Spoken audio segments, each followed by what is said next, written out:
سناتا پھرتا تاروز حشر اشک بہاتا پھرتا امداد نہ کرتے گر کربلا میں حسین امداد نہ کرتے گر کربلا میں حسین اسلام تیری کھو گئے کھاتا پھرتا اور جو دہتے آگ کے شعلوں میں سویا وہ حسین جو دہتے آگ کے شعلوں میں سویا وہ حسین جس نے اپنے خون سے عالم کو دھویا وہ حسین جو جواں بیٹے کی میت پہ نہ رویا وہ حسین جس نے سب کچھ کھو کے پھر بھی کچھ نہ کھویا وہ حسین جس نے سب کچھ کھو کے پھر بھی کچھ نہ کھویا وہ حسین۔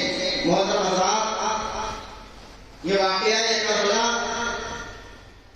ایک ایسا المناک واقعہ ہے کہ آل محمد جن کی ڈیوٹی یہ ہے جو کل میدان محشر میں آپ کو آب کوثر سے جو ہے فیضیاب کرتے ہوئے نظر آئیں گے۔ ایک کا عقیدہ وہ ایمان ہے کہ اگر ہم بخشے جائیں تو حوض کوثر پر پیارے مصطفیٰ کا قبضہ ہوگا، پیارے مصطفیٰ کے آل کا قبضہ ہوگا، پیارے مصطفیٰ کے نواسوں کا قبضہ ہوگا، اور جب پیارے مصطفیٰ کے نواسے حوض کوثر پہ ہوں گے تو پیارے مصطفیٰ کی امتیوں کو سیراب کرتے ہوئے نظر آئیں گے۔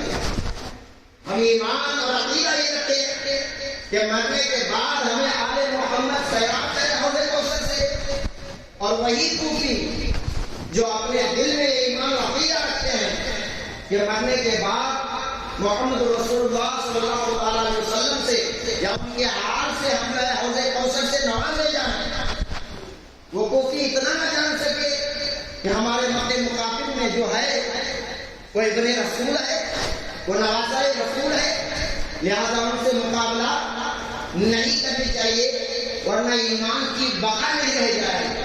لیکن اس کے باوجود بھی کہ دنیا کے کتے، جہنم کے کتے چند مالوں کے گرس میں آ کر یا یزید اور ابن سعد اور ابن زیاد کے دباؤ میں آ کر آل پیغمبر کو کربلا کی دھرتی پر اس طرح سے بے بس کیا کہ ان کے اوپر کھانا پانی سب کچھ بند کر دیا۔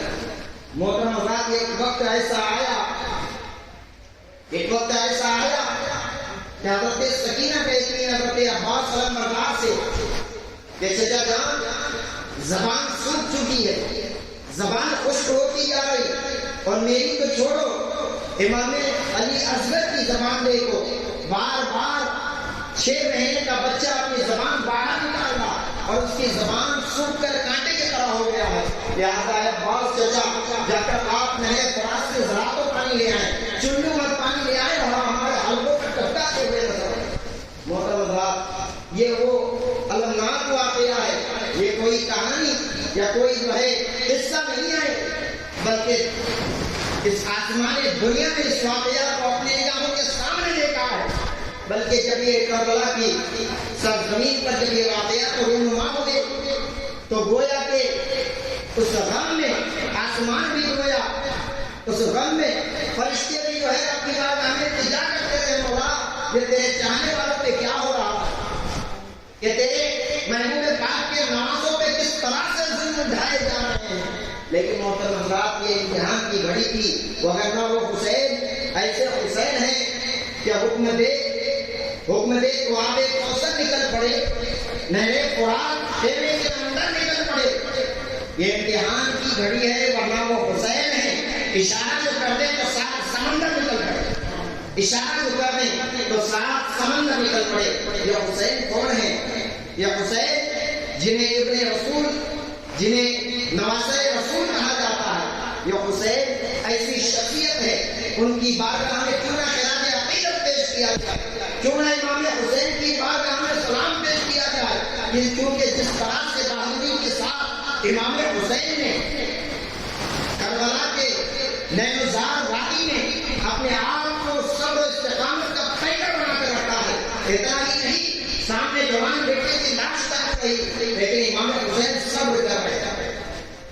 میں جو ہے عاشورہ کے دن بیان کیا تھا کہ ایک طرف جو ہے یزید فوج ہے جس کی تعداد 22,000 بتایا جا رہا ہے، اور ایک طرف جو ہے 72 جانشین ہیں، بلکہ تاریخ میں اور بھی زیادہ آیا ہے، کہیں کہیں آیا ہے کہ 30,000 کے لشکر یزیدیوں کے پاس ہے۔ یہ معاملہ قابو میں نہیں آ پا رہا، تو ابن سعد نے یزید سے ابن زیاد سے کہنا بھیجا کہ اور بھی سپاہیوں کا انتظام کیا جائے، کمک بھیجی جائے۔ کہا تمہارا دماغ تو نہیں خراب ہو گیا؟ 72 لوگوں کے لیے 22,000 کا لشکر دیا ہوں، کیا یہ بھی تمہارے لیے کم پڑ رہا؟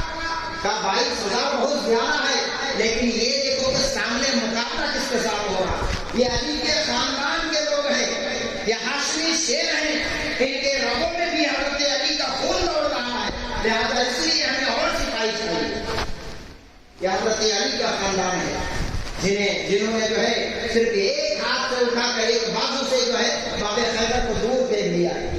یہ وہ حضرت علی کرم اللہ وجہ کریم کے خاندان سے تعلق رکھتے ہیں۔ محترم حضرات، میں یہ بتانا چاہ رہا تھا کہ پچھلے تقریب میں بتاتے بتاتے میں رہ گیا کہ لوگ یہ سمجھ رہے ہیں کہ مسلمان تو ادھر بھی ہے، مسلمان یزید کے طرف بھی ہے، اس میں بھی حافظ قرآن، قاری قرآن، اس میں بھی نمازی، اس میں بھی غازی، اس میں بھی حاجی لوگ ہیں، اور دوسری طرف امام حسین کا خاندان، اس کا تو کیا کہنا۔ کیا بات رضا اعلیٰ کو سرکار فرماتے ہیں، کیا بات رضا اس چمنستان کرم کی زہرا ہے کلی جس میں حسن اور حسین پھول، زہرا ہے کلی جس میں حسین اور حسن پھول۔ تو اس بارگاہ کی تو بات ہی نہ کی جائے، ان کا اعلیٰ نسب سے تعلق رکھنے والے امام حسن اور امام حسین تمام دنیا میں سب سے بہتر مخلوق اگر کسی کو مانا جاتا ہے تو وہ پیارے مصطفیٰ کی ذات ہے، اور ایسے خاندان سے تعلق رکھتے ہیں حضرت امام حسن و حسین حسین بھائی۔ تو یہاں پر تو نسل کی بات ہی نہ کیا جائے، یہ تو اعلیٰ نسل والے ہیں، اور دوسری طرف جو ہے نام یہاں مسلمان، دوسری طرف اپنے آپ کو مسلمان کہلانے والے، یہ کون ہے؟ سامنے لڑائی ہو رہی امام حسین سے، یہاں پر شہید کیا جا رہا ہے ابن رسول کو، یہاں پر شہید کیا جا رہا ہے جانشان رسول کو، اور پھر جو ہے اس کے بعد بلکہ ابن زیاد کی طرف سے جب امام حسین اور ابن زیاد کی جب باتیں ہونے لگی، ابن سعد سے باتیں ہونے لگی، امام حسین نے ایک لمبی تقریر فرمائی کہ سنے کی کوئی گنجائش نکل سکتی ہے۔ جب بات چیت آپس میں ہونے لگی تو ابن زیاد والے بھی کہنے لگے، اے ابن رسول، اے حسین، اے امام حسین، جلدی سے بات کرو، اگر یزید کے ہاتھ میں بیعت کرنا ہے تو ٹھیک، وگرنہ لڑائی کے لیے تیار ہو جاؤ، ان سے لڑنے کے بعد ہمیں نماز بھی پڑھنی ہے، یا باتیں کم کرو، نماز کا وقت ہو رہا، جمعہ کا وقت ہو رہا، ہمیں نماز بھی پڑھنی ہے۔ اچھا، ادھر قتل کرنے کی بات ابن رسول کو، اور دوسری طرف وہیں پر جو ہے آل رسول کے درود و سلام بھیجتے ہیں۔ ان کی نماز یا کسی کی بھی نماز دنیا میں آپ لے لیجیے، جب تک محمد اور آل محمد پہ درود نہ بھیجا جائے تب تک نماز مکمل نہیں۔ پھر یہ کیسے مسلمان ہیں؟ ایک طرف ابن رسول کو قتل کرنے کی بات کرتے ہیں، ایک طرف ابن رسول کو مبارزہ کی جو ہے دعوت دے رہے ہیں، جنگ کی دعوت دے رہے ہیں، اور دوسری طرف جو ہے نماز میں انہیں آل رسول پہ درود بھیجتے ہوئے۔ یہ کیسے قسم کے مسلمان ہیں؟ لیکن محترم حضرات، انسان کے ذہن میں سوال آتا ہے کہ مسلمان تو ادھر بھی، قرآن پڑھنے والے ادھر بھی، قاری ادھر بھی، تلاوت ادھر بھی، نماز ادھر بھی، غازی ادھر بھی، حاجی ادھر بھی، اور نمازی ادھر بھی، اور ادھر امام حسین جو نمازی بھی ہے، غازی بھی ہے، حاجی بھی ہے، یہاں تک کہ قاری قرآن بھی ہے، اور ایسا قاری قرآن، ایسا قاری قرآن کہ دنیا نے ایسا قاری قرآن دیکھا ہی نہیں، نیزے پہ سر بلند ہے، جسم سے سر جدا ہے، لیکن زبان سے تلاوت کلام پاک ہو رہی ہے۔ ایسا قاری قرآن زمانے میں آپ کو نہ ملے گا کہ سر تن سے جدا ہو جائے، اس کے باوجود زبان سے تلاوت کلام پاک ہو، ایسا قاری قرآن کوئی ہو ہی نہیں سکتا۔ تو نمازی ادھر، نمازی ادھر، ادھر بھی مسلمان، ادھر بھی مسلمان، ادھر بھی کلمہ پڑھنے والے، ادھر بھی کلمہ پڑھنے والے، تو حق پہ کسے مانوں؟ آج کچھ نہ ہے جو اپنے آپ کو بڑے جو ہے عالم کہتے ہیں، اپنے آپ کو بڑے مفتی علامہ فاہمہ کہتے ہوئے بتاتے ہیں، ان کو پتہ ہی نہیں یزید کس کیٹیگری میں آتا ہے۔ یہ کہتے ہیں معذرت یزید رضی اللہ تعالیٰ عنہ، ارے بھائی اتنی ہی تعظیم ہے یزید کی تو کلمہ پڑھ لیتا تھا یزید کا۔ تو اگر کربلا کی سرزمین پہ ہوتا تو اگر تو یزید کو رحمت اللہ علیہ یا رضی اللہ عنہ کہتا تو اس سے پتہ یہ چلتا ہے کہ تو یزیدی فوج میں ہوتا، تو یزیدی لشکر میں ہوتا، اور ہمیں یزیدی والے پسند ہیں، ہمیں حسینی پسند ہے۔ یزید کو رحمۃ اللہ اتنی جدوجہد ہے، کیا مانتا ہے یزید سے؟ یزید کو عزت دینے لگا جو ابن رسول کو رسوا کر رہا، جو ابن رسول کو جنگ کے لیے امانت کر رہا، ایسے کو عزت دینا، اس سے پتہ چلتا ہے کہ دال میں کچھ تو کالا ہے، دال میں کچھ تو کالا ہے، وگرنہ وہ یزید کی بڑائی کیوں کرتا، وگرنہ یزید کو رحمۃ اللہ علیہ رضی اللہ عنہ کیوں کہتا؟ اس سے پتہ یہ چلتا ہے کہ آج بھی یزیدی میشن میں چلنے والے کچھ لوگ موجود ہیں جو نبی پاک پہ ٹیچر اچھالتے ہوئے نظر آتے ہیں، جو نبی پاک کے آن پر ٹیچر اچھالتے ہوئے نظر آتے ہیں۔ ایک طرف نبی کو نشانہ بنا رہے ہیں اور دوسری طرف نبی پر درود و سلام پڑھتے ہیں نماز میں۔ ایک طرف آل رسول پہ ٹیچر اچھال رہے ہیں یزید کو رضی اللہ عنہ کہتے ہیں، اور دوسری طرف اپنی نماز میں درود ابراہیمی میں کہتے ہیں کہ محمد اور آل محمد پہ درود و سلام۔ اپنی نماز مکمل ان کے نام کے علاوہ ہوتا ہی نہیں، لیکن انہی کی طرف گھومتے ہوئے نظر آتے ہیں۔ اللہ اکبر! ایسے انسان یزیدی تو ہو سکتا ہے، حسینی نہیں ہو سکتا، حسینی نہیں ہو سکتا۔ تو میرے کہنے کا مطلب یہ ہے کہ آخر حق کس کے طرف تھا؟ ایک کنفیوژن سی ہے دماغ میں لوگوں کی، یزید حق پہ تھا یا حسین؟ کیونکہ قرآن ادھر بھی، قرآن ادھر بھی، تلاوت ادھر بھی، تلاوت ادھر بھی، نماز روزے سجدے سب ادھر، جو کچھ ادھر ہے سب کچھ ادھر۔ تو حق پہ کس کو مانوں؟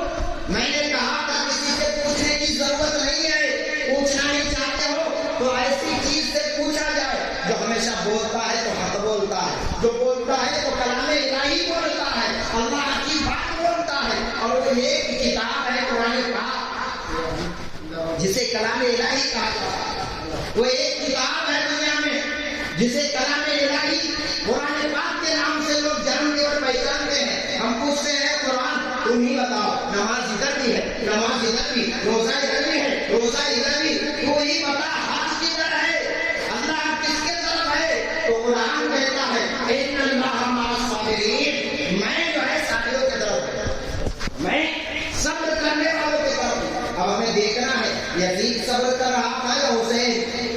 یزید کے پاس مال و دولت سب موجود تھا، حسین کے اوپر کھانا بھی بند تھا، پانی بھی روک دیا گیا تھا، یزید کے طرف لشکر بے شمار تھے اور حسین کے ساتھ طرف صرف 72 جانصار۔ اچھا یزید نے اتنا ظلم اٹھایا، اس طرح کا ماحول بنا دیا کہ حسین جس مدینہ رسول میں رہتے تھے، جب صبح ہوتی تھی، جب دروازہ کھلتا تھا تو نانا جان کا روضہ مبارک نظر آتا تھا، وہ پیارا شہر حضرت امام حسین کو چھوڑنے پہ مجبور کیا گیا۔ حسین سب ہی تو کر رہے ہیں، وگرنہ آج کے حاجی بھی اگر جاتے ہیں مدینہ الرسول تو دوبارہ وہ واپس آنا نہیں چاہتے، یا اگر وہ آتے بھی واپس تو اپنے آنکھوں کو بھگو کر آتے ہیں کہ اس محبت جو محبت پیارے مصطفیٰ سے ہے، وہ محبت آنکھوں کے ذریعے سے آپ کو بیٹھ کے نکلتا ہے کہ چل بھی آئے تھے، تھوڑے دن اور محبت مل جاتی تو پیارے رسول کے روزے پہ اپنی زندگی گزار لیتا۔ اللہ اکبر! تو ایک دو دن کا حاجی جسے دیکھا جائے تو دنیا میں کوئی رشتہ دار نظر نہیں آ رہا، اس کے باوجود مدینہ الرسول جاتا ہے اور جب واپسی ہوتی ہے تو آنکھیں بھیگ آتی ہیں کہ کاش اور مہلت مل جاتی مدینہ الرسول میں رہنے کی۔ تو یہ تو عام حاجی ہے، اور جو نواسہ رسول ہی ہے ان کو گھر چھوڑنے پر مجبور کیا گیا، وطن چھوڑنے پر مجبور کیا گیا، تو ذرا سوچئے کہ ان کے دل پہ کیا پتھر گزرا ہوگا۔ لیکن اس کے باوجود امام حسین صبر کر رہے، حضرت علی کو شہید کیا گیا، امام حسین صبر کر رہے، حضرت امام حسن کو زہر دیا گیا، حضرت امام حسین صبر کر رہے، مدینہ چھڑوایا گیا، امام حسین صبر کر رہے ہیں، امام حسین کو کربلا میں بندی بنایا گیا، گویا کہ کربلا کی دھرتی پر خیمہ زر ہونے پر مجبور کیا گیا، امام حسین صبر کر رہے ہیں۔ ایک طرف تمام سپاہی ہیں اور کہتے ہیں آؤ جنگ کے لیے، وگرنہ یزید کے ہاتھ پہ بیعت کر لو، امام حسین پھر بھی صبر کر رہے ہیں، امام حسین کے جانصار وہ ابھی کل بھی جا رہے ہیں، امام حسین کے غلام بن کر خون جو ہے اپنی قربانی پیش کر رہے ہیں، اس کے باوجود امام حسین صبر کر رہے ہیں، یہاں تک کہ امام حسین نے اپنے جوان بیٹے علی اکبر کی جوانی بیٹی باوجود امام حسین صبر کر رہے. حضرت قاسم کی جوانی لوٹی گئی, امام حسین صبر کر رہے. حضرت عباس مردار کو نیزے مارے گئے, تیر برسائے گئے, ان کو چھلنی کیا گیا, اس کے باوجود امام حسین صبر کر رہے.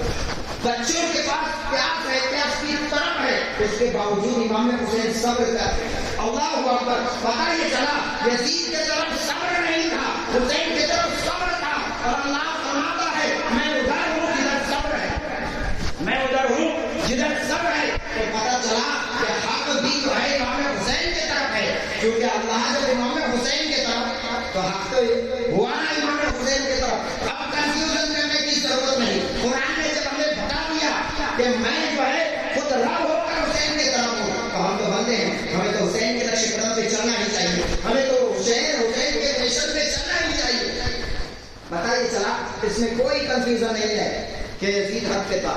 یزید ہمیشہ اپنے جو ہے حجاب اور اپنا جو ہے منافقت انداز سے ہی پہچانا گیا, بلکہ اس نے اتنا زیادہ ظلم کیا کہ مدینے میں اس نے 700 صحابوں کو قتل کیا, 700 صحابہ کو قتل کروایا. یزید ولید ایک ایسا ناپاک انسان ہے جس نے 3 دن تک جو ہے مدینہ رسول میں گھوڑے باندھے, مسجد نبوی میں گھوڑے باندھے, 3 دن تک نہ اذان ہوئی نہ نماز ہوئی. اتنا بڑا فجار قسم کا شخص یزید ہے. پھر اس کے طرف حق کیسے ہو سکتا ہے؟ پھر اسے ہم رضی اللہ عنہ کہیں اور ہمارے بیعت ایمانی جو ہے بیدار نہ ہو, تو پھر ایسا ایمان ہونے سے نہ ہونا ہے.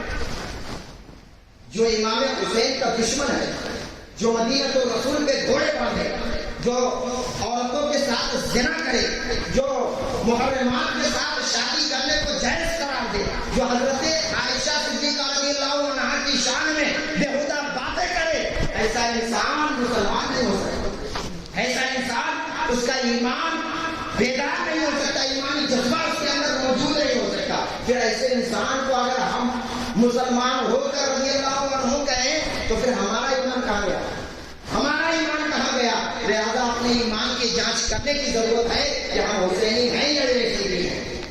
محترم حضرات, امام حسین کی شان کیا بیان کرنا. حضرت عمر فاروق رضی اللہ تعالیٰ مسجد نبوی میں بیٹھے ہوئے امیر المومنین خطبہ دے رہے ہیں. کیا دے رہے ہیں؟ جمعہ کا خطبہ دے رہے ہیں. پیارے حسین ابھی ننھے سے ہیں, ابھی بچپنا کا عالم ہے. آگے آتے ہیں, آنے کے بعد کہتے ہیں عمر میرے نانا جان کے ممبر سے اتر جا, میرے نانا جان کے ممبر سے اتر جا. جمعہ کا وقت تھا, بچے کی بات سمجھ کر ڈال دینی چاہیے تھی, لیکن نہیں. امیر المومنین حضرت عمر فاروق جانتے تھے حسین کی شخصیت کیا ہے, حسین کی فضیلت کیا ہے, ان کی بزرگی کیا ہے, ان کی شان و عظمت کیا ہے. حسین فوراً کھڑے ہو اور ممبر سے نیچے آئے.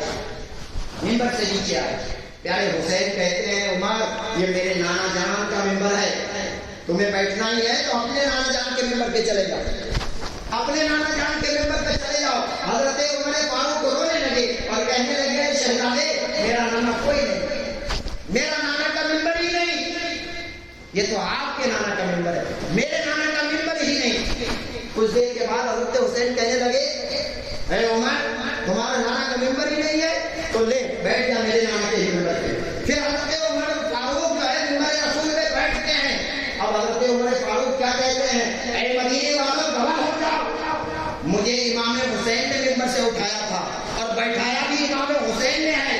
اب کسی میں دم ہے تو عمر کو ممبر سے اتار کے بتائے, اب کسی میں دم ہے تو عمر کو ممبر سے اتار کے بتائے. اتنا ہی نہیں, حضرت عمر فاروق کے دل میں حضرت امام حسین کی محبت کیسی تھی اندازہ لگائیے. حضرت عبداللہ بن عمر رضی اللہ تعالیٰ عنہ جو حضرت عمر فاروق رضی اللہ تعالیٰ عنہ کے صاحبزادے, بچپنا کا عالم ہے, امام حسین کے ساتھ کھیل رہے ہیں. کھیلتے کھیلتے باغ کے جانب نکل پڑے, اور باغ کے جانب نکل پڑے تو کھجور کے درخت پہ حضرت عبداللہ بن عمر چڑھ گئے اور وہاں سے کھجوریں توڑنے لگے. جو پکے کھجور تھے وہ توڑتے اور منہ میں ڈالتے کھا لیتے, جو کچے کھجور ہوتے اس کو نیچے گراتے تھے. حضرت امام حسین اسے چنتے اور دیکھتے کہ یہ تو کچے ہیں, کچے کھجور میرے طرف پکے ہوئے خود کھا رہا. تو حضرت امام حسین نے کہا اے عبداللہ تمہیں پتا ہے تمہارا باپ میرے نانا جان کا غلام ہے اور تم ایک غلام کا بیٹا ہو. جھگڑا ہو گیا. کچھ باتیں ہونے لگی اور دونوں جب واپس اپنے اپنے گھر کو گئے تو حضرت عبداللہ بن عمر اپنے باپ سے کہتے ہیں اے میرے والد محترم آج حضرت حسین سے کچھ بات ہو گئی. اچھا بات ہو گئی, کہا جھگڑا جیسا مسئلہ ہو گیا اور انہوں نے مجھے کہا تم میرے نانا جان کے غلام کا بیٹا ہو. اچھا اپنی زبان سے کہا ہاں اپنی زبان سے کہا, ٹھیک ہے چلو چلتے ہیں. حضرت عمر فاروق اپنے بیٹے کا ہاتھ تھام لیتے ہیں اور حضرت امام حسین کی بارگاہ میں پہنچتے ہیں, گھر سے دستک دیتے ہیں. امام حسین کھولنے کے لیے دروازہ آتے ہیں اور کہتے ہیں عمر کیا کام ہے, کیا کام ہے؟ کہا حضور سنا ہے کہ آپ نے کچھ باتیں ہو گئی تھی. کہاں ہو گئی تھی؟ اور آپ نے کہا میرے نانا جان کا غلام جو عمر ہے عمر تم اس غلام کے بیٹے ہو. حضرت امام حسین کہتے ہیں ہم اہل بیت اطہار ہیں, جو بات کان میں کہتے ہیں وہی مکان میں اور وہی مکان میں وہی میدان میں کہتے ہیں. ہاں ہم نے کہا ہے کہ تم میرے نانا جان کے غلام کے اولاد ہو, میرے نانا جان کے غلام کے لڑکے ہو. کہا حضور یہ بات کیا آپ لکھ کر دے سکتے ہیں, یہ بات آپ لکھ کر دے سکتے ہیں؟ امام حسین نے کہا بالکل لکھ کر دے سکتے ہیں. کاغذ منایا گیا, دعوات منائی گئی. حضرت امام حسین نے لکھا عمر جو ہے میرے نانا جان کا غلام ہے, عبداللہ ان کے رشتے ہیں, ان کے بیٹے ہیں, یعنی میرے نانا جان کے غلام کے بیٹے ہیں عبداللہ. اتنا لکھنا تھا. حضرت عمر فاروق نے کہا حضور سائن بھی کر دیجیے, دستخط بھی کر دیجیے. حضرت امام حسین نے دستخط کر دی. جمعہ کا دن ہے, امیر المومنین خطبہ کے لیے کھڑے ہوئے ہیں اور کہتے ہیں مدینے والوں سنو سنو, آج تمہیں ایک میں بڑی بات بتانے والا ہوں, آج میں تمہیں ایک وصیت کرنے والا ہوں. سب لوگ اپنے کام کھڑے کر لیے کہ آج حضرت عمر فاروق کون سی وصیت کرنے والے ہیں. حضرت عمر فاروق فرماتے ہیں اے لوگوں سنو, جب عمر مر جائے, جب عمر اس دنیا سے چلا جائے اور جب تم اسے کفنا کر نہلا دھلا کر دفنانے لگو تو یہ کاغذ دیکھو, یہ پرچی دیکھو میرے پاس ہے, یہ میرے قبر میں رکھ دینا, یہ میرے قبر میں رکھ دینا. لوگوں نے سوال کیا حضور اے امیر المومنین بتائے تو صحیح کہ پرچی میں لکھا کیا ہے, پرچی میں کیا ہے؟ حضرت عمر فاروق فرماتے ہیں سنو, اس پرچی میں لکھا ہے میرے نانا جان کے غلام ہیں عمر, ان کے بیٹے ہیں عبداللہ. اور دیکھ لو اس میں جو ہے دستخط بھی حضرت امام حسین کا ہے, دستخط حضرت امام حسین کا ہے. لہٰذا جب میں مر جاؤں مجھے دفنانے لگو تو اس کاغذ کو میرے سینے پہ رکھ دینا, اس کاغذ کو میرے سینے پہ رکھ دینا. لوگوں نے پوچھا, سوال کرنے والوں نے سوال کیا اے عمر فاروق اس کو جو ہے دفنانے ساتھ ساتھ دفنانے کی ضرورت کیا ہے, اسے آپ کے سینے پہ رکھنے کی وصیت آپ کیوں کر رہے ہیں؟ حضرت عمر فاروق فرماتے ہیں تم اس کو معمولی چیز سمجھتے ہو, یہ میری پوری زندگی کی پونجی ہے, یہ میری پوری زندگی کی دولت ہے. کہا کیسے؟ کہا سنو جب میں مر جاؤں مجھے دفنا دیا جائے, کل جو ہے میدان حشر میں جب میرا رب کہے اے عمر آ گیا, بتا تو صحیح لایا کیا ہے, بتا تو صحیح لایا کیا ہے, کیا اعمال کیے ہیں, کیسی عبادتوں کا ذخیرہ تمہارے پاس ہے؟ تو کہنے کا مولا عبادتیں تو بہت نہیں ہیں, عبادتیں میرے پاس خود نہیں ہے, بس تیرے محبوب کا میں غلام ہوں, بس تیرے محبوب کا میں غلام ہوں. اور رب کہے گا عمر تو غلام ہے, اس بات کی ثبوت کیا ہے, تم غلام ہو اس بات کی دلیل کیا ہے؟ تو میں امام حسین کا ایک پرچہ آگے بڑھا دوں گا, اے میرے مولا دیکھ لے تیرے محبوب پاک کے نواسے نے مجھے غلام مانا ہے اور دستخط بھی امام حسین کا ہے, اس کے صدقے میں میری رب تبارک و تعالیٰ مغفرت فرمائے. یہ مقام ہے حضرت امام حسین کا جسے حضرت عمر فاروق مانتے ہوئے نظر آ رہے ہیں. یہ مقام ہے. اللہ اکبر. لوگ کیا سمجھ رکھتے ہیں کربلا کو, لوگ کیا سمجھ رکھتے ہیں آج طرح طرح سے جو ہے لوگ مسلمان ہو کر جو ہے کربلا کے نام پر اپنی ذات پر ظلم کرتے ہوئے نظر آتے ہیں. جو اپنا سینہ کو بھی کرتے ہوئے نظر آتے ہیں ان کی تو بات ہی نہ کرو, بلکہ وہ ایسے لوگ اگر آپ کو ملے تو ان سے کہو کہ آج زمانہ بہت تبدیل ہو چکا ہے, بڑا اپڈیٹ ہو گیا ہے زمانہ, لہذا آج جو ہے اپنے سینے کو اپنے بدن کو جو ہے کینچیوں سے کترنے, چاقوؤں سے, بھالوں سے جو ہے اس کو کترنے زخم کرنے کی ضرورت نہیں ہے. زمانہ اپڈیٹ ہو چکا ہے. پستول لو اپنے ہاتھ میں, گولیاں تانو اور لگاؤ اپنے سینے پہ, ایک ہی بار میں جہنم رسید ہو جائے. زمانہ اپڈیٹ ہوا ہے بھائی. پھر آج بھی چاقوؤں سے اپنے آپ کو کیوں پیٹ رہے ہو؟ اپنے اپنے ہاتھ میں بندوقیں لے لو. خود سے نہیں مار پا رہے ہو تو ایک دوسرے, ایک شیعہ دوسرے شیعہ کو مارتے ہوئے نظر آؤ, پھر پتا چلے گا جب تم. اسی لیے شاعر کہتا ہے اے دشمنی اجل ذرا تمہار خبر میں چل, پتا چلے گا کیا حسین, پتا چلے گا کیا حسین. آج حسین کے نام پر لوگ کبھی تماشا کر رہے ہیں, اپنے آپ کو حسین ہی کہلانے والے کم تماشے کر رہے، پنجے کے نام سے اس کو سجا کر، کپڑوں سے لپیٹ کر، بھالے میں سے تان کر، بلکہ آپ اس بار کے جو ہے تاجیہ داری میں پنجہ اٹھانے میں نے یہاں پر دیکھا کہ جس طرح سے بتوں کی شکل بنائی جاتی ہے، نہ جانے کس کی شکل بنا کر جو ہے چسپا کیا گیا۔ کیا سمجھتے ہو تم اسے؟ یہ امام حسین ہے؟ کیا سمجھ کر کے ایسی صورت بنائے ہو تم؟ امام حسین کا ہی تصور کیے ہوگے، یا تو زین العابدین کا کیے ہوگے، امام علی اصغر کا کیے ہوگے، امام علی اکبر کا، یا حضرت قاسم کا، یا حضرت عباس علمبردار کا، اس کی تم بنا لو۔ امام حسین جیسا حسین تم کسی نہ بنا پاؤ۔ میرے مولا کی شان ہے جو بنا دیا ہے حسین کو حسین، ورنہ کسی نے وہ پاور نہیں کہ بنا کر دیا۔ کس طرح سے آج جو ہے لوگ خرافات کرتے ہوئے نظر آتے۔ یہ ہمارا دین ہے۔ امام حسین نے دین بچا کر ہمیں اس لیے دیا تھا کہ کربلا کے نام پر، ان کے نام پر تماشا کیا جائے، ڈھول تاشے بجائے جائے، لوگوں کا بھیڑ جمع جائے، میلہ لگا کر لڑکیوں کو جو ہے بے پردہ ہو کر ان میلوں میں بلایا جائے۔ ایسے ایسے میلے لگاتے ہیں جس میں جو ہے عورتوں کے سر پہ دوپٹہ تک نہیں۔ ایسے میلے لگانے کے لیے امام حسین نے دین بچا کر ہمارے ہاتھ تک پہنچایا۔ یہی ہماری دینیت ہے، یہی ہم اسلام کے ماننے والے رہ گئے۔ اللہ اکبر۔ بلکہ مسئلہ تو یہ ہے کہ ایک عالم دین نے تقریر کر دی۔ کیسی تقریر؟ تاجیہ کے خلاف۔ مروجات تاجیہ داری اعلیٰ حضرت سرکار نے حرام کہا۔ کیا یہ غلط کہا؟ سامنے والے نے اگر کچھ کہا ہے، آپ کو لگتا ہے کہ نہیں غلط ہے، شاید یہ نہیں ہے، تو حوالے مانگو کہ حضرت دکھاؤ کہاں پہ اعلیٰ حضرت سرکار نے فرمایا، ہم بھی تو دیکھیں۔ تو یہ مردانگی والی بات ہوتی تھی، ثبوت مانگتے، دلیل مانگتے، حوالہ مانگتے، لیکن ایسا نہیں کیا۔ چپ سنا تقریر، اور تقریر کے بعد جو ہے حضرت کے نام سے FIR درج کرایا۔ حضرت کو پولیس والے آئے اور اٹھا کر جیل میں لے۔ یہ ہماری قوم ہے۔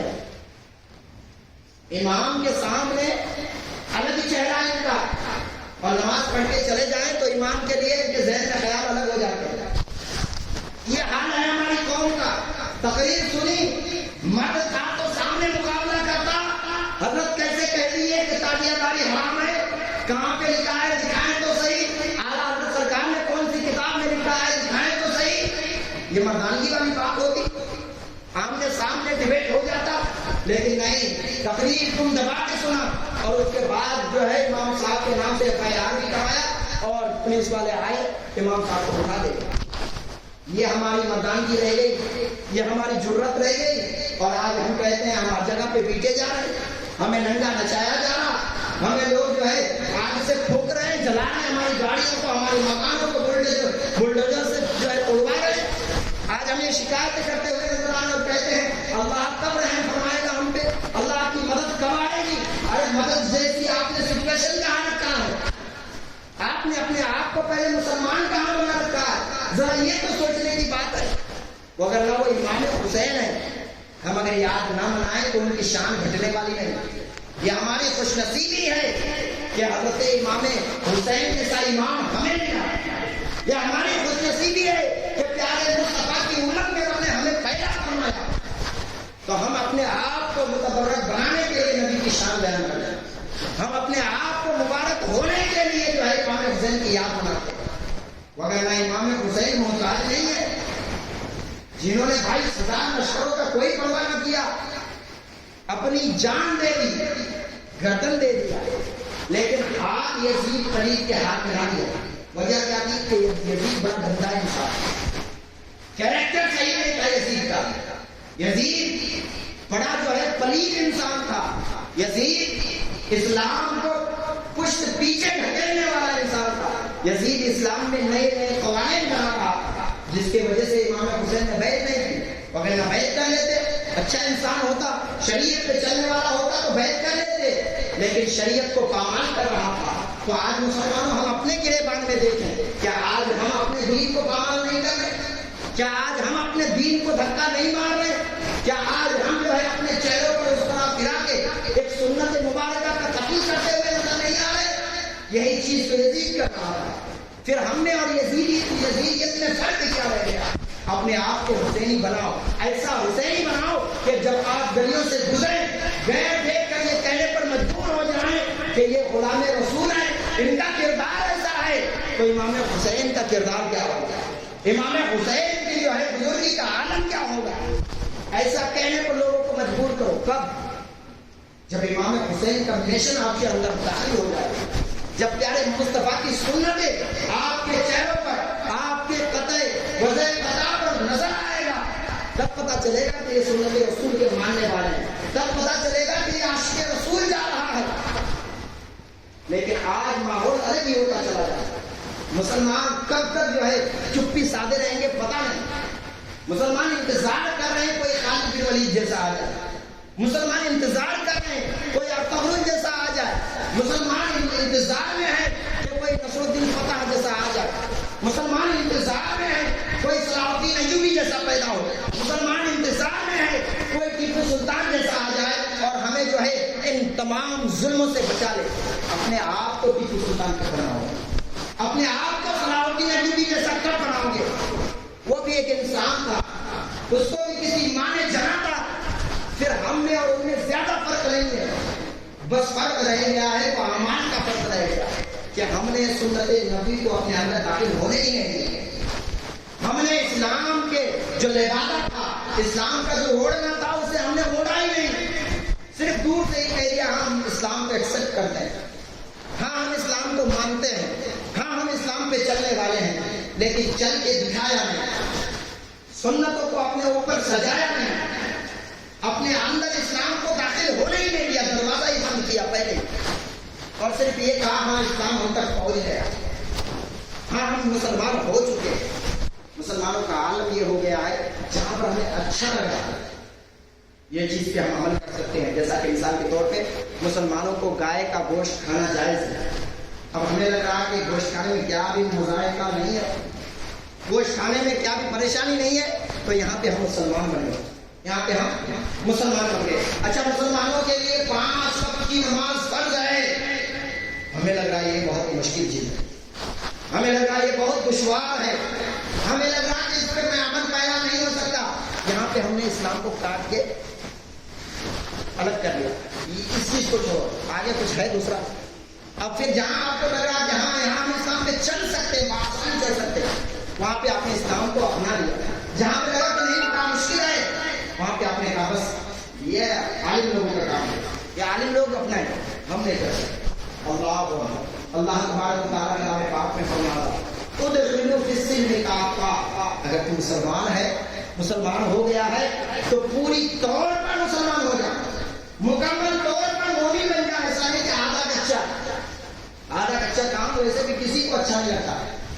پھر اللہ تبارک و تعالیٰ کلام نے فرمایا کہ مسلمان ہو رہے تو پوری طریقے سے ہو جاؤ، ایسا نہیں کہ کچھ باتوں پر ہم جو ہے عمل کریں گے، کچھ باتوں پر اسلام کے خلاف جائیں گے۔ یہی حال آج ہمارا ہے، اور ہم جو ہے رونا پیٹ رہے ہیں کہ اللہ کی مدد نہیں آ رہی، اللہ کی مدد نہیں آ رہی، اللہ کی مدد ہم پر کب آئے گی؟ ہم یہ سوچتے بیٹھے ہیں۔ اللہ اکبر، ذرا اندازہ کیجئے حضرت عباس علمبردار کے اس بازو کا، حضرت عباس علمبردار سے جو سکینہ نے کہا اے چچا جان ذرا پانی کا گھونٹ لے آ کر حضرت علی اصغر کو پلا دو۔ حضرت علی اصغر بار بار اپنی زبان باہر نکال رہے ہیں، اے چچا جان اب برداشت نہیں ہو رہا، اب برداشت کے قابل نہیں ہے۔ جب زبان علی اصغر دیکھتی ہوں تو لگتا ہے کہ زبان نہیں کانٹا ہو چکا ہے، لہٰذا کہیں سے پانی کا انتظام ہو۔ حضرت عباس علمبردار مشکیزہ اپنے ہاتھوں میں اٹھائے، اپنے گھوڑے کے جانب زین لگاتے ہوئے نظر آتے ہیں۔ حضرت امام حسین آئے اور کہا عباس کیا کر رہے ہیں، کیا کر رہے ہیں، اے میرے بھائی کیا کرنے جا رہے ہو؟ کہا حضور مسئلہ یہ ہے کہ سکینہ نے پانی مانگ لیا اور میں نے وعدہ کیا ہے میں پانی لا دوں گا، میں نے وعدہ کیا ہے پانی لا دوں گا۔ کہا ہے عباس آپ تو میرے علمبردار ہیں، اگر آپ بھی چلے گئے، اب تک جتنے گئے واپس نہ آئے، اگر آپ کو بھی کچھ ہو گیا تو ہمارا علم کون سنبھالے گا، ہمارے پرچم کو کون بلند کرے گا؟ اللہ اکبر۔ حضرت عباس علمبردار فرماتے ہیں اے امام علی مقام، مسئلہ یہ ہے کہ ہم نے وعدہ کر لیا ہے سکینہ سے، اور سنیے جب تک جان میں جان ہے آپ کا علم اونچا ہی رہے گا، بلکہ میں تو یہ کہتا ہوں کہ میرے جانے کے بعد بھی آپ کا علم گرے گا نہیں، قیامت تک بلند ہی رہے گا، تا قیامت تک بلند ہی رہے گا۔ لہٰذا مجھے جانے کی اجازت دیں، مجھے جانے کی اجازت دیں، تاکہ کل قیامت کے دن اگر پیارے مصطفیٰ ہم سے پوچھ رہے اے عباس سکینہ سے تو تم نے وعدہ کیا تھا پانی لا دوں گا، پھر کوشش تک نہیں کی، پھر کوشش بھی نہیں کی، اللہ اکبر، ایسے وقت میں ہم اپنے نانا جان کو کیا منہ دکھاتے ہوئے نظر آئیں گے؟ اللہ اکبر۔ حضرت امام حسین المختصر میں بتا رہا ہوں، حضرت امام حسین نے اجازت دے دی، حضرت عباس نمبردار اپنے گھوڑے کو ایڑ لگاتے ہیں اور نہر فرات کے قریب پہنچ جاتے ہیں، نہر فرات کے قریب جا کر ایک تقریر کرتے ہیں، اے یزیدیو، ایک امام حجت کے لیے، اے یزیدیو تم بھی جو ہے کسی بچے کے باپ ہو، دشمنی تمہاری ہم سے ہے، لہذا ان بچوں نے کیا بگاڑا ہے؟ اگر تم چاہو تو اپنے ہاتھ سے ایک چلو پانی دے دو تاکہ بچوں کے حلق کو جو ہے تر کیا جا سکے۔ اللہ اکبر۔ یزیدیوں نے جو ہے یہ تقریر بڑی لمبی ہوئی حضرت عباس علمبردار کی، جب یزیدیوں نے سنا تو دل ذرا سا نرم تو ہوئے، لیکن پھر ابن زیاد ابن سعد نے ایسا جو ہے لوگوں کو دھمکایا اور لعنت دی کہ ایسی باتیں نہ سنو، ان کے لیے صرف مہلت تب مل سکتی ہے جب یہ چاہ لیں کہ امام حسین یزید کے ہاتھ میں بیعت کر رہے ہیں، اس وقت ان کے اوپر پانی جو ہے جائز ہو جائے گا۔ اللہ اکبر۔ بلکہ شمر نے آگے بڑھا، ابن سعد ابن زیاد کو یہ کہے گا کہ میں جو ہے حضرت عباس علمبردار کو منع کر لے کے آگے بڑھا اور کہا میرے بھائی، رشتے میں تو تم میرا وفادار بھائی رکھتے ہو، میرا وفادار بھائی ہو، لہذا تمہارے لیے ابن زیاد سے میں امان لے کر آیا ہوں، چلو تم ہماری طرف آ جاؤ، پارٹی بدل دو، پھر دیکھو پانی تمہیں دیا جائے گا، مال و دولت تمہارے قدموں میں رکھ دی جائے گی، یہاں تک کہ تمہیں جو ہے کہیں کا گورنر اور کہیں کا جو ہے حکمران بنا دیا جائے گا۔ عباس علمبردار نے کہا سنو، تم ایلچی کے طور پہ یہاں آئے ہو، اگر اسلام میں ایلچی کو مارنا ناجائز نہ ہوتا تو ابھی تمہاری گردن میں سب سے تمہاری گردن جو ہے میں تمہارے جسم سے الگ کر دیتا، لیکن سنو یہاں پر بھائی والا مسئلہ نہیں، جبکہ حضرت عباس علمبردار حضرت امام حسین کے سوتیلے بھائی ہیں۔ کیسے بھائی ہیں؟ سوتیلے بھائی۔ آج دنیا کو آپ جانتے ہیں سوتیلا کسے کہا جاتا ہے؟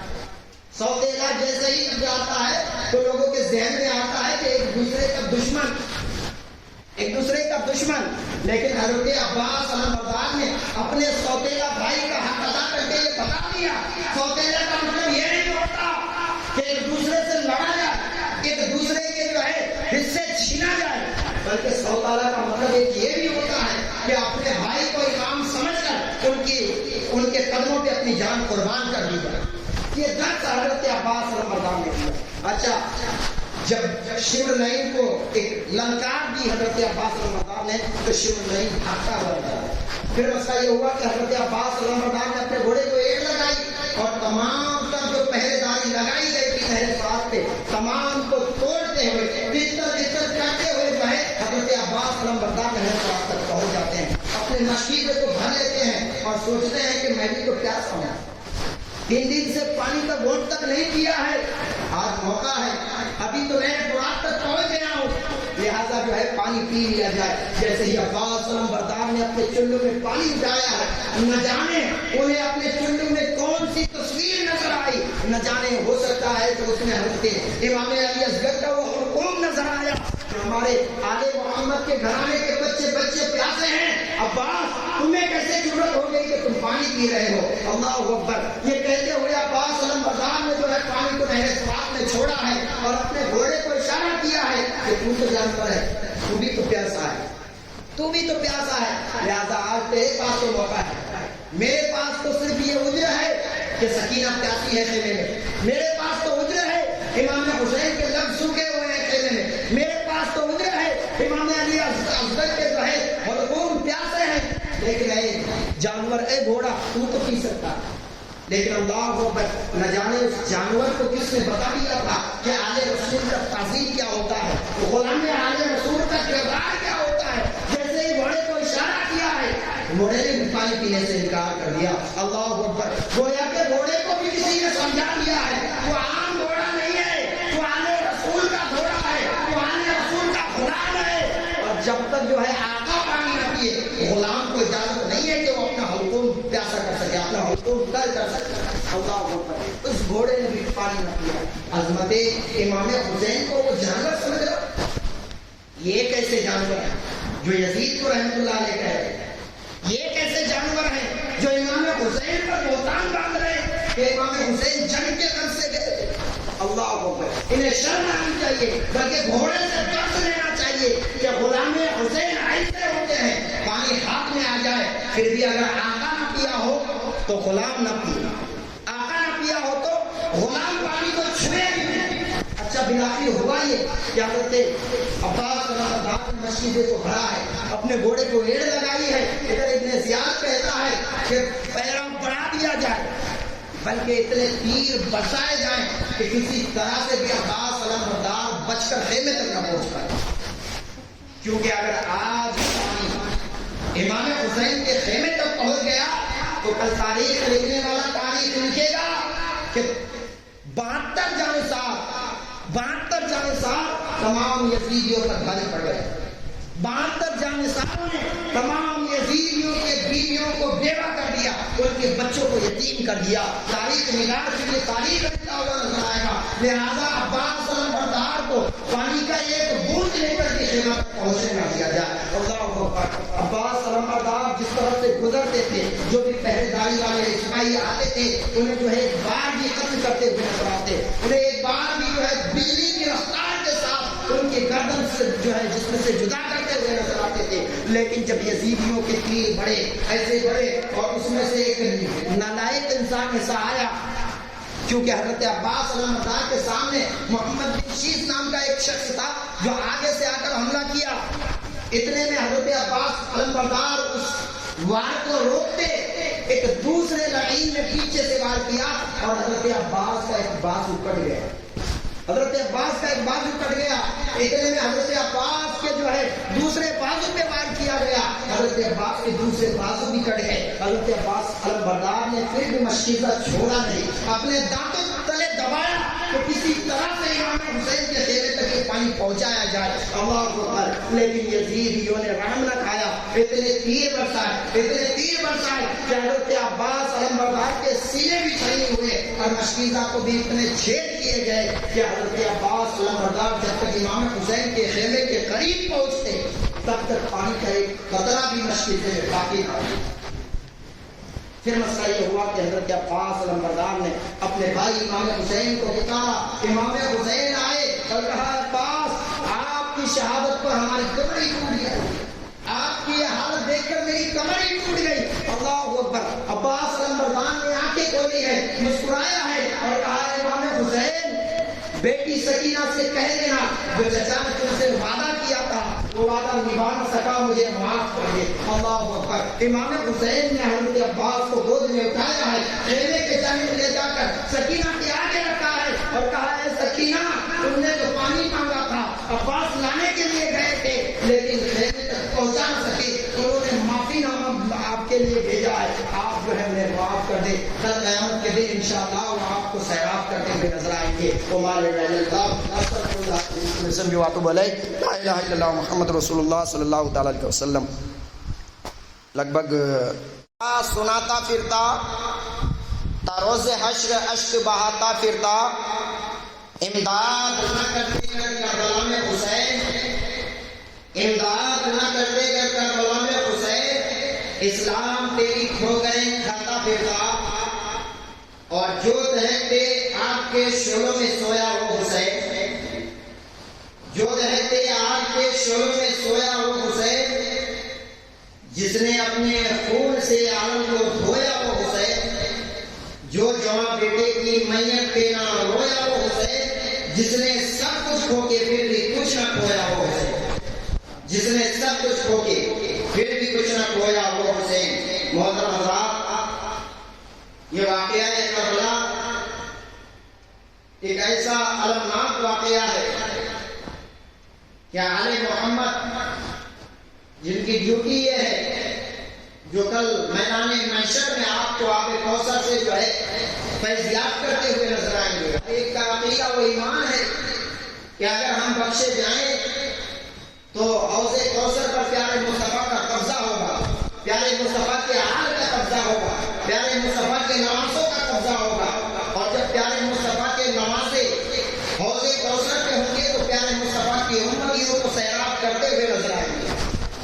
ہم ایمان اور عقیدہ یہ رکھتے ہیں کہ مرنے کے بعد ہمیں آل محمد سیراب کرے حوض کوثر سے، اور وہی صوفی جو اپنے دل میں ایمان اور عقیدہ رکھتے ہیں کہ مرنے کے بعد محمد رسول اللہ صلی اللہ علیہ وسلم سے یا ان کے حال سے ہم جو ہے حوض کوثر سے نوازے جائیں، وہ کوفی اتنا نہ جان سکے کہ ہمارے مکہ مقابل میں جو ہے